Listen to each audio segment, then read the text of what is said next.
This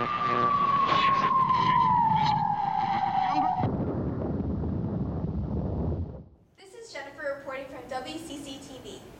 When it comes to WCC cross country, the conversation usually begins with talking about the University of Portland.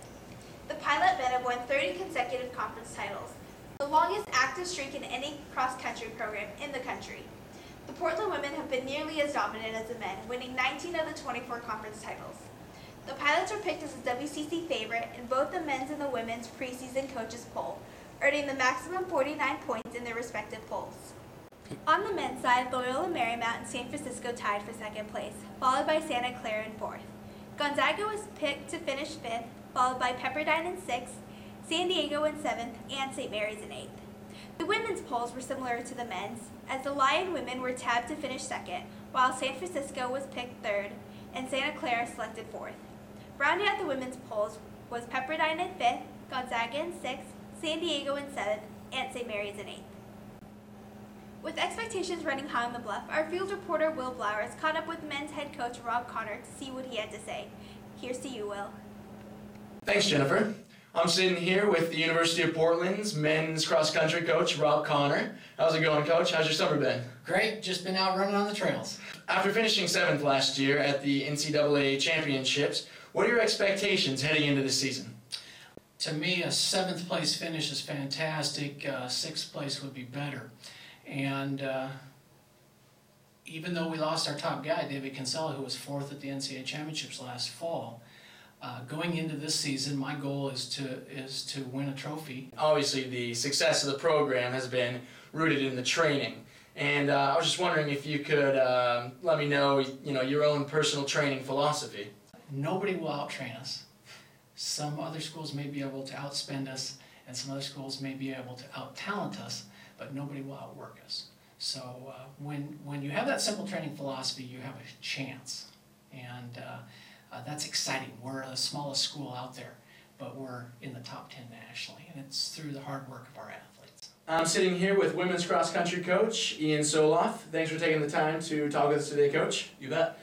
You guys faced a tremendous amount of adversity last season due to injuries, but you still managed to win the WCC title and finish fifth at regionals, which was the best finish in program history.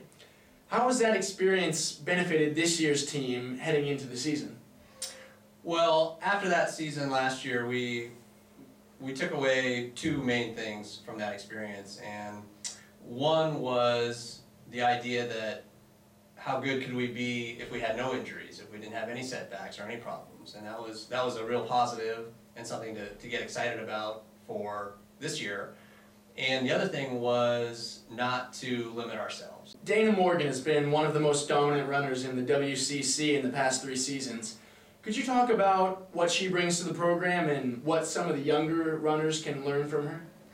Dana brings a tremendous amount to the program. She works hard, she's a great student, she gets along with everybody, she's very talented. Having somebody like her is very easy to coach, and she's ideal for our program. She actually struggled a little bit last year, and she redshirted the track season, but she's doing really well now, and she's very excited to get back to racing and looking forward to the upcoming seasons. With LMU and USF bringing back several key runners this upcoming season, I was wondering if you could talk about how competitive that you think that the conference is going to be in challenging you guys for that top spot. It's a lot like Mark Few always says in basketball. When we come to the court, all of a sudden there's a full house. A team might be averaging 1,500 fans, but when Gonzaga comes in for basketball, they have 5,500 and they're jammed to the rafters, and it's the A game from the opposition and from the opposition's crowd. And that's what we face every time we come down to the West Coast Conference Championships. We face the A game from all these other schools. What they want to do is beat a guy from Portland. Which WCC team do you see as your biggest challenger for the conference crown this season?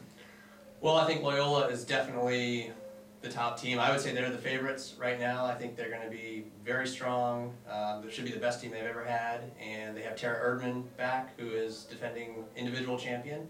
So I think they're maybe a little bit ahead of where we are right now, And I think you also have San Francisco, who will be strong as well, but I think Loyola is going to be very tough. All right, well, that just about wraps it up. Good luck this season, Coach. Now let's send it back to Jennifer. Keep it real, Portland. Thanks, Will. Well, that about wraps it up. The 2009 WCC Men's and Women's Cross Country Championships will take place on October 31st at Crystal Springs Course in Belmont, California. For more information on WCC Cross Country, log on to WCCSports.com. Reporting for WCC TV, I'm Jennifer.